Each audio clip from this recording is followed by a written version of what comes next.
Hi everybody, welcome to this week's question and answer video. My name is David. This is Damar's Coaching, and I'm doing a Q&A video where I'm answering your guys' questions from the last week's video. I do this every Monday. Please answer or ask me anything you want down below in the comment section. Come back next Monday, let me know what you think of my answer. If I missed it, I'm sorry. If I misunderstood, just tell me. Ask me again, let me know. All I ask is please leave us your locations. Let us know where you are. Be general, that's okay. You don't need to give me excuses why you can't tell us you're on planet Earth. Just tell us you're on planet Earth or what planet you're on. And if you could, if you haven't already, please consider signing, supporting, sharing a petition I started. Stop Narcissistic Online Bullying. It's at change.org/stopbullies. The link is down below in the comment section and the description box. Everyone in the world, please sign it. That's all you have to do. Just sign it. So let's get started. Lots of questions. Oh, and I want to thank Raul for giving me a donation. Thank you very much. I don't get those very often. Thank you, Raul, and everyone else that donates to the channel. I appreciate all of you. Okay. First one is from JR, and if I remember right, Tennessee. Yeah, JR. According to the Mental Health Center of America, BPD is highly associated with verbal abuse, emotional abuse, physical abuse, and or domestic violence, often suffered by those who are not borderline. I seriously want to know how those with BPD can defend themselves as nonviolent, and do they seriously think we're supposed to just put up with this kind of bad treatment? Nah, I don't think so, bruh. We know you have our backs. Never stop fighting the good fight against the abuse. I know I won't. Yeah, you're not wrong. Look, I know that people with BPD find my videos, find other people's videos. There's tons of misinformation out there. There's tons of people demonizing them, and I'm not here to do that at all. I'm here to give true, accurate information, and I don't demonize any human being at all. I don't believe people are demons. I think that we all are capable of doing evil things. As far as the link between borderline and domestic violence is humongous. It's humongous. This is to increase our awareness, to identify a problem, to protect ourselves with patterns of behaviors amongst groups of people that we notice are very high. So, they make up, borderlines and narcissists make up the highest majority of high conflict personality type. If you look at homicides, are 97% the person closest to us. And so here I looked up some other stats just to kind of back this up. Now, what's going on is people with this disorder don't want to be labeled as bad and stuff like this, but I have to tell you that it is not mental illness that abuses people. It is not mental illness that hurts people, that is violent, that kills people. It's people that do that. And if you don't, good. It's not all borderlines that do anything that I say. I have to say that all the time in the videos. And so when you come across someone saying that borderlines do this or do that, you don't want to be labeled as that. And I understand that. I get it. Just don't identify with it. It's the same as like saying colds. Everyone that has a cold seems to be grumpy. And I'm like, no, I'm not grumpy. I'm not, swear to God, I'm not grumpy. It's like, just get over the cold. Just get better. Be a better version of yourselves. There's no need. You don't need to tell people you don't abuse people, just like I don't need to tell people I don't abuse people. And if you watch my videos, if you truly watch them, you'll see that my information is correct, and that I'm not saying that all borderlines do anything. Here's some statistics. Research consistently shows that individuals with BPD are more likely to perpetrate intimate partner violence, including physical, sexual, and psychological forms, than those without BPD. One study found that 13.3% of people with BPD engaged in violence towards others, compared to 21.6% engaging in violence toward themselves. While BPD is rare in the general population, lifetime prevalence around 6%, it is substantially overrepresented in prisons and jails. Studies show up to 55% of female inmates have BPD, compared to around 27% of male inmates, and I've heard much higher for females. I've heard up to 75, 80%. What else do we have here? Studies indicate that individuals with BPD are more likely than the general population to engage in externalized aggression, including intimate partner violence and even violence toward family members or others. In forensic samples, some male perpetrators of spousal homicide have exhibited BPD characteristics, roughly 1/3. 1/3. There's nothing rare about that. 6%. 1/3. Familicide, killing your spouse and children. Research shows that familicide perpetrators often demonstrate borderline traits. In one Canadian study, many male protagonists of such crimes exhibited BPD features, with nearly half also ending their own lives afterwards.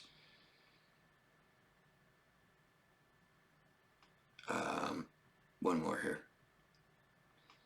Broader studies reveal that about 1/3 of homicide perpetrators, regardless of the homicide type, had a formal mental disorder, suggesting BPD may be one among several possible factors, though not always identified specifically.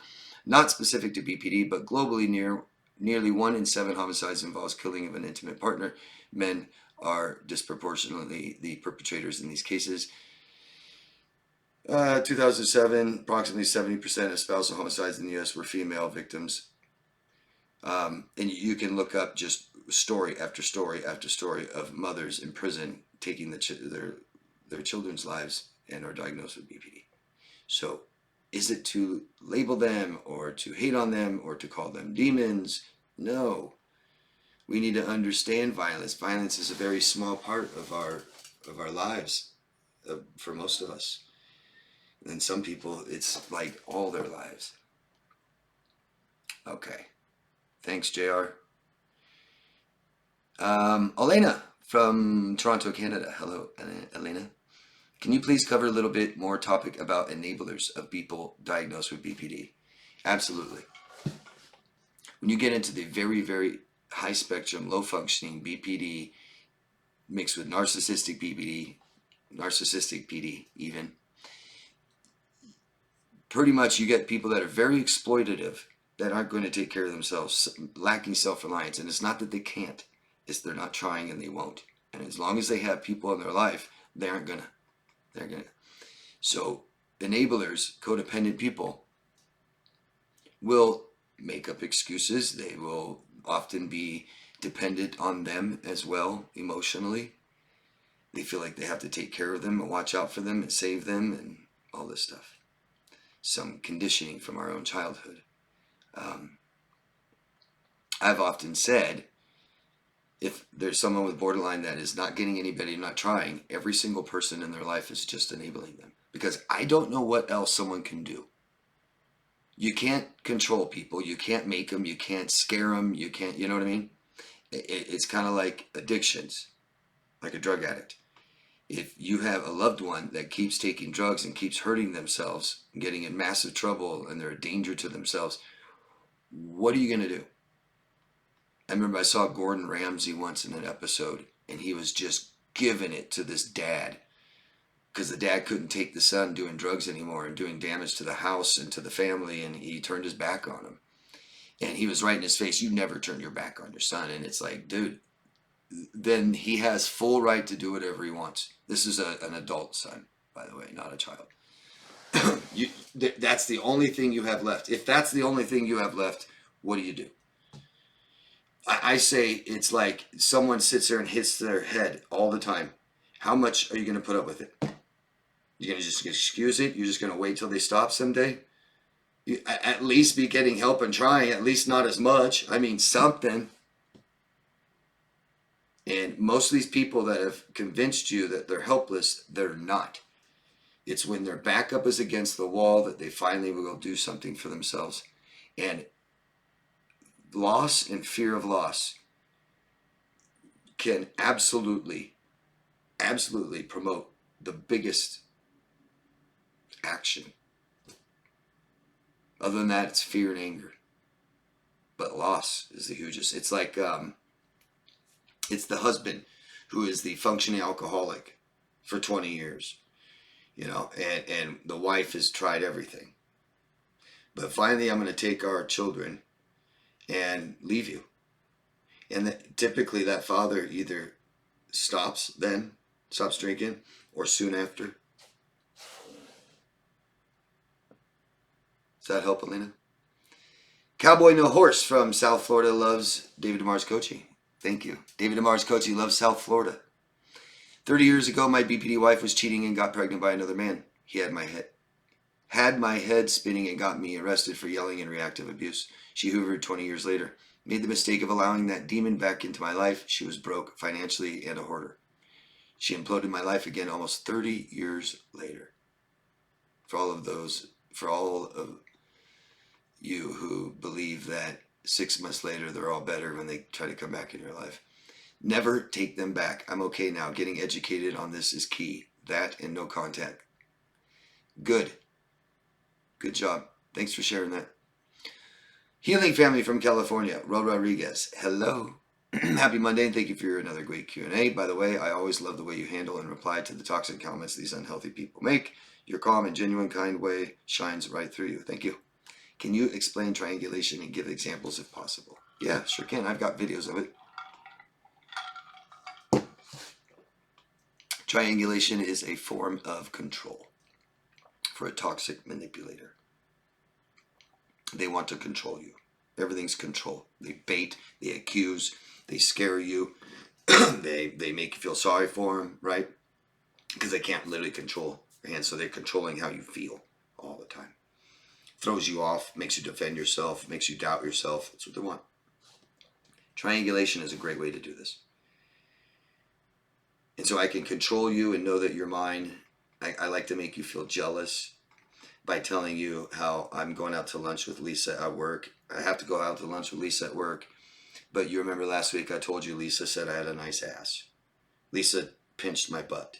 And now I'm going out to lunch with her. I have to. I work with her.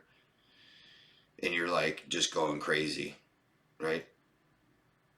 And I like it. I enjoy it. I control you this way. I see that your insecurity and jealousy means that you won't leave me. Or maybe I do it with my therapist. Borderlines are infamous for this. They'll start a therapist. And if they tell you the therapist is really good, that means they're controlling them. And if the therapist sucks, if they're just holding a mirror up at them, can't control them. But something they love to do is to start telling you what their therapist said about you. My therapist said that I shouldn't have to take your bullshit and I should stand up to you and I need to have boundaries, more healthier boundaries with you. Right. Right. You need to have healthier boundaries with me. You walk all over me and I get nothing from you. Sure, I stopped asking 6 months ago. Just put up with your crap all day and try to avoid you. Yeah, you need better boundaries. And do you see that? I'm bringing someone else into the relationship. I'm using this as a prop, a weapon, a tool to control you. I talked to your mom the other day. I let her know what you said to me. What? Now your mom's in the relationship, right? My mom said I shouldn't talk to you anymore. Great. I might have to go by and tell your boss what you did. My boss. Right. Yes, you should definitely tell my boss about our argument, how you went crazy. Get it? If not, let me know. Thank you. Victoria. You tell us where you are later. I think you're in the United States now. Salt Lake. Hi, David. I met someone at the beach and he looked at me in the eyes and he basically pretty much met this guy 3 years younger and wanted to talk to him because he was already looking at me, but I didn't talk to him because my body shut down. So was that a trauma response? Was it intuition? Or is it just my ability to not trust people, like issues regarding trust? In addition, I am happy that your videos have helped me self-realize thyself. I really love your eyes. I know they are typical, but not to me. I also have an aunt who is my other half. She really is sympathetic, but she is way too sympathetic because she asked me if I felt neurotic about moving to the United States and it made me regress back to staying where I am. I will still move to Salt Lake City, but I guess I'm really not as excited to leave as much as I was a few years ago. I moved from Olympia, Washington to basically the border of Ukraine. I live on the border of Ukraine and I moved 8 years ago. There isn't like a concrete reason why I'm moving, but I'm moving because I'm not able to live with my family because they make me short-tempered or they start telling the funniest jokes in the world where I end up laughing so freaking hard to the point I'm on the floor. My friends call me Viola and my grammar may not have been ideal. Sorry, hugs from you. No, your grammar's fine. I wonder if it's Viola. Viola, I bet. Huh? Move. Get away from the family. Come back to the United States where you started. I think. Best country in the world. I mean it. A lot better than the border of Ukraine. Yeah. Good luck. Let us know what you decide to do, Viola. Jake Hoger, don't know where you're from. Let us know. Please, I'm at some crazy end place and I need to set the record straight. Man, I'm now herniated and unable to defend myself proper. The verbal chastising has left me broken and unsure if I have the right to even object. Please, I'm needing help bad. I can't tell, but inside I know it's mathematically impossible to be all of my fault. I'm sorry, Jake. Sounds like you're suffering from emotional abuse, trauma. How can I help? You're asking us for help. How can any of us help you? Let us know. Please consider hiring support. You need it desperately. Yeah. It's like you're on the highway on Route 66 in August in the desert and your car's going you're like, what do? I gotta make it all the way to LA. It's like you go see a mechanic. I'm sorry. No, it's definitely not your fault. Anything they've done is not your fault. I'm sorry, Jake. Let me know if there's something that any of us can do to help you. Narcissistic injury. You don't know where you're from? Let us know your location next time. You know what? At this point, I have to take some form of accountability and realize that I knew what this woman was about the first time I visited her place. I think we as men who come from narcissistic mother can be narcissistic ourselves in thinking we can change people. Uh-oh. Let me read that again. Say it louder. Narcissistic injury. I think we as men who come from narcissistic mother can be narcissistic ourselves in thinking we can change people. The whole, let me ignore these red flags and outbursts because I can help this person is absolutely nuts. I agree. Conditioned to do so. And they have a lot to do with our mothers. And don't think this is exclusive to men. Holy shit. Rory from Ohio. Hello, Rory. Hello, David. My question is, with the apparent rise in narcissism and other mental illnesses, what steps can we do to protect ourselves to stay as healthy as we possibly can? I try to stay as positive as I can, but it's hard to not become pessimistic during all this turmoil and chaos. And so maybe narcissism is on the rise, mental illness, really it's how it depends or how it affects you, Rory. Let's try to keep a positive outlook and attitude on life and human beings. Let's not demonize people, right? Let's not be scared of people. Let's meet new people, see new places, try new things. Spice of life, I'm telling you. These 5 parts of yourself, know them really well, live very true to them. What do I mean by that? Your emotional needs. Make sure that you meet them yourself. Make sure everyone in your relationship is meeting them too. This is key, number 1. Make sure everyone in your life really matches your values, your morals that you value. Remember, make sure that everything you do, every way you treat people and yourself and your decisions all show this. But you got to know them, right? And you got to live true to them. This is your stability. This is your success. Know how you feel every day. Know what makes you feel bad. Stop doing it. Know what makes you feel good. Keep doing it. Pretty simple, huh? Don't let anybody make you feel bad. Know what you want. Do something every day to get you closer to it. Know what you believe in. Stick true to it. These only change decided by you. No one else. No one comes along and changes who you are ever. And keep seeing new places, trying new things, and meeting new people. Know what you're interested in. Let it form what you want and pursue it. Change every day. Make changes in your life. Don't get too comfortable. Get rid of all your shit. Keep moving.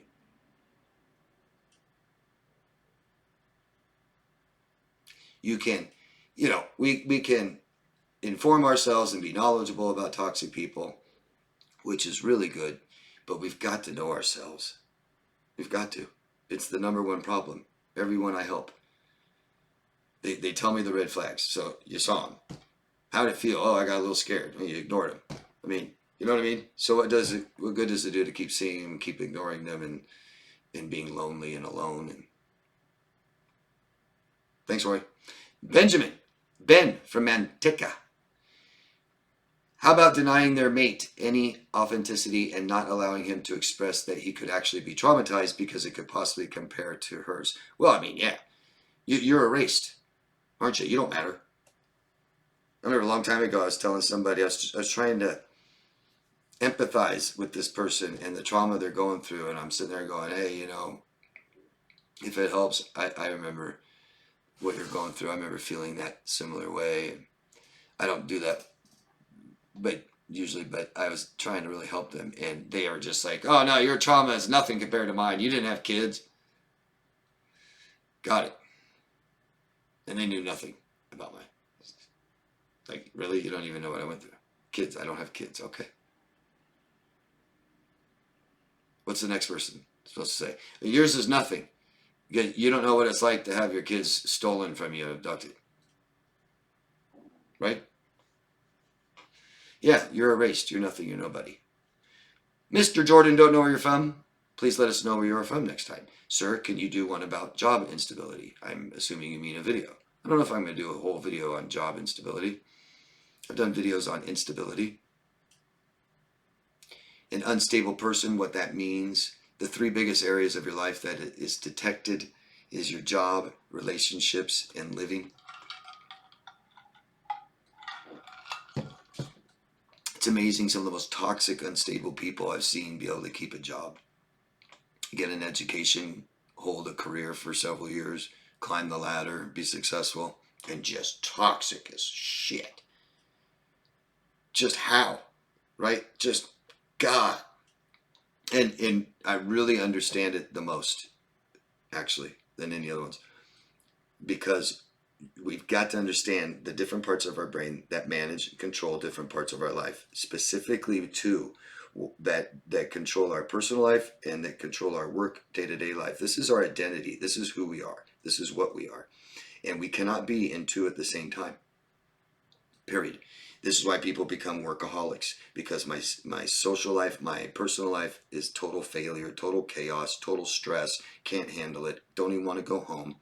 Don't have any relationships, don't know anybody, but I'm successful here. This is where I feel in control. And so that's common.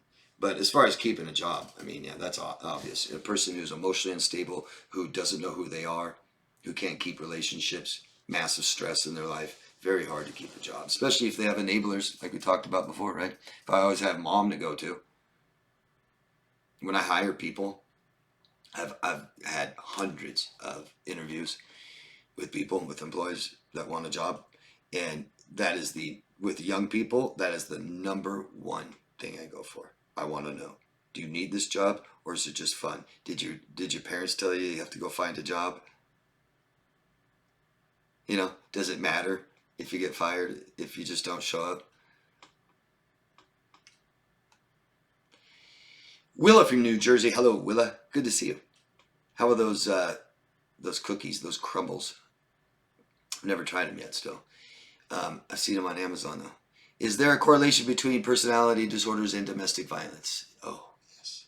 I think I stated that. I mean, there's 10 personality disorders. We just went over one. There's 3 more, let alone in just the cluster B that borderline's in. I don't know if you can say domestic violence on YouTube anymore. No, I'm not supposed to. They'll say you can, but then they'll screw you. So I just call it DV. Also, which personality disorders is usually the worst when it comes to domestic violence? I would guess psychopathic. When it comes to pure physical violence, yeah, antisocial really solves things with violence. But then you have borderline, that is, and that's really where the borderline comes from. The very, very emotionally dysregulated, can't control emotions. And you're talking about unstable, the last one about job instability.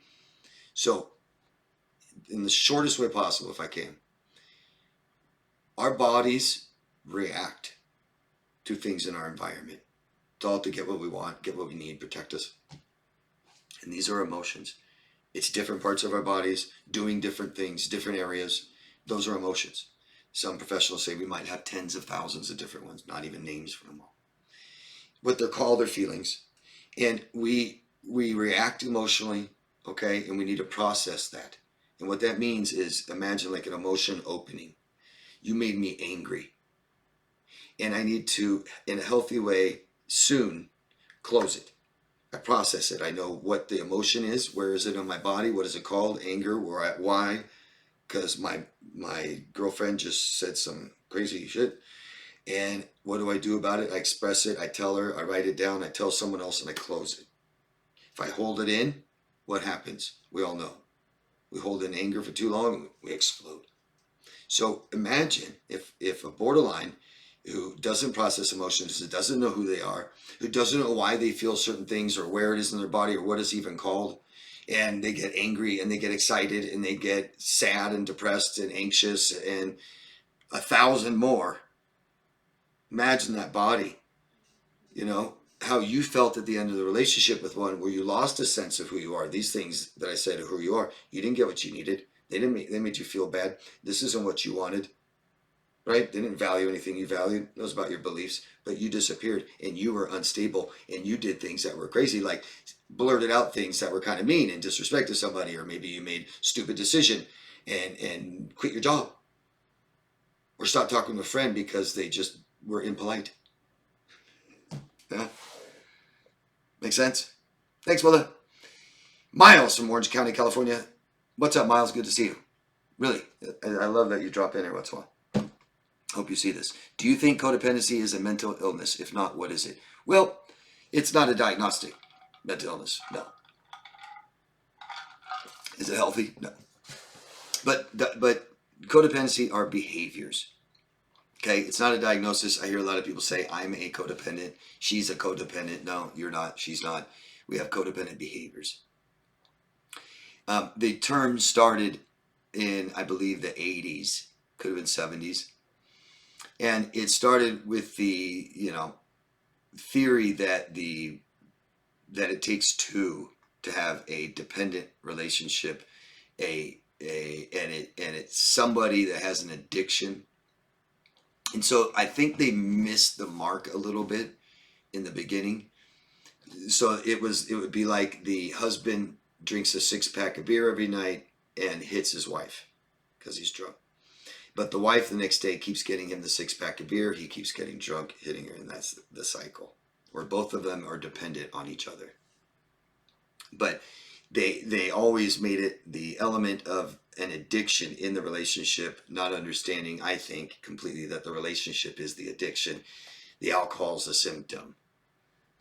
Addictions are basically symptoms. The codependent relationship, the dependent relationship, is a symptom of the unstable relationship. We have an unstable person, like the borderline, doesn't know who they are, can't keep a job, relationships stop and start suddenly. That's an unstable person. You get involved with them, now you have an unstable relationship, you lose a sense of who you are, you're unstable. Codependent behaviors are simply, just excusing things, enabling things, not really putting your foot down, having healthy boundaries, enmeshment, not autonomy, things like this. See that? I think we're all guilty of a codependent behavior at some time in our lives, but anybody watching this video, oh yeah. Don't even for a second think that you had a borderline in your life or a narcissist in your life and you never had any codependent behaviors ever. Yeah. Hard things to swallow sometimes for some people. That was for me. Seeing that I must have had low self-worth, I had to. The only thing that makes sense, that was hard for me to swallow. But that's it, guys. Thank you for all your beautiful questions. Let me know what you think of my answers. Again, if I missed them, your questions, ask me again. If I didn't understand them, ask me again. If you don't understand my answer, let me know. Tell me, what do you think about my answers? If you have more to ask me about them, please do. And please, if you want coaching, you can find me at daviddoris.com. I really appreciate your thumbs up, subscribe to the channel, supporting the petition. Love yourself first. Have a beautiful week. See you Monday.